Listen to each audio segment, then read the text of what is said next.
Okay, so my car is the base LT model, so it had no backup camera or any of that stuff, no packages, whatever that is. So I decided to go ahead and just take care of it and get one installed, because we all know how bad these are with the blind spots and backing up and all that. So I got one of the ones that fits on your license plate. I actually paid 36 bucks for it. I can link that actually from Amazon. We're going to see how well it works before I do that though. But at least you'll know, based upon what I'm showing you here, that this is how I've kind of had to learn how to do this as I went, trying to find where to hook up to the backup light so that way it automatically turns on whenever you put it into reverse. So this is kind of a bear, since we have our backup lights here versus, you know, the normal place. So obviously you got it hooked up here, but then you run it through your license plate light there. So what it'll do is it'll run up through there, and then you look down here and hey, you have to take off this back. It's pretty much just held in by clips, as you see right here.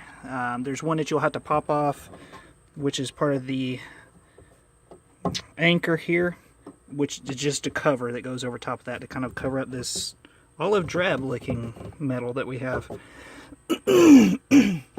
So when you are running your wire through, you run it through that light and you have to kind of fish it through, but you don't know where to go when you're in here. So right here there actually is a little rubber grommet. You'll see it pretty easily, and I accidentally pushed it through the other side versus pulling it out.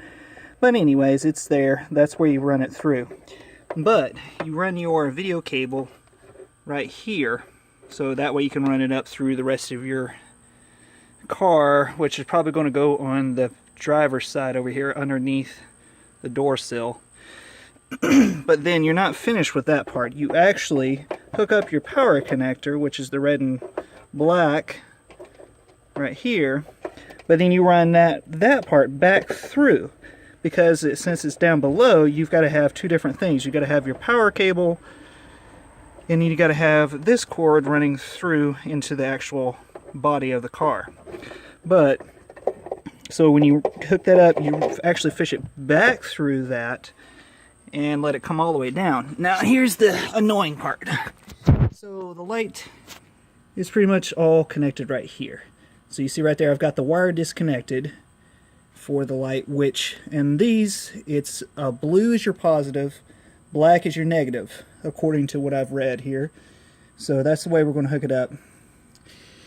But what you have to do is you actually have to take this panel right here off. You actually have to take out all your screws, which there are two. Well, you got Torx screws here, and then of course your regular nuts here. So the regular nuts line across up until the end where there's another Torx on each side, which are the star-shaped ones if you don't know what Torx are. So you take that off, and then of course you still have one more thing blocking your view, and that's this part. So generally, as they say, I was reading on there too, you can't get to all of it, because over here on this side, in order to take off this part, you actually have to take your rear wheel off. Which, why, when you can just basically just move this back out of the way. Just be real careful with it, because it's got the clips, and of course it's not, you know, hard, it's not metal, so if you force it too much, obviously it'll break. It's pretty soft though, but it goes up under here and covers up. So you basically just remove the nuts that are in there. You'll see there's 3 to hold it in there, and then I believe there's one on this side that I'll have to put back in.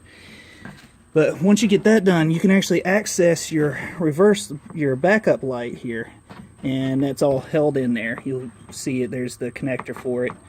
And then here, this is actually a clip that slides onto a metal piece that's up here. So what I want to end up doing is hooking it directly into this light. Since this is the most open part, I don't want to cut any of the casing that's around the connector up here, because it's well wrapped. Mess with that and it start getting water in it. I don't know, maybe not. Anyway, I mean, obviously looking at this, it's had some water get up in there anyway, so try to avoid getting that taken off. But that's where you hook it up. So it's kind of a lot of extra steps in order to get it in there, but that'll at least get you to where you need to be in order to start hitting the backup light itself, or sorry, hooking it up to where it powers on whenever you put it in reverse. So I'm going to pause this and we'll move on to the next step.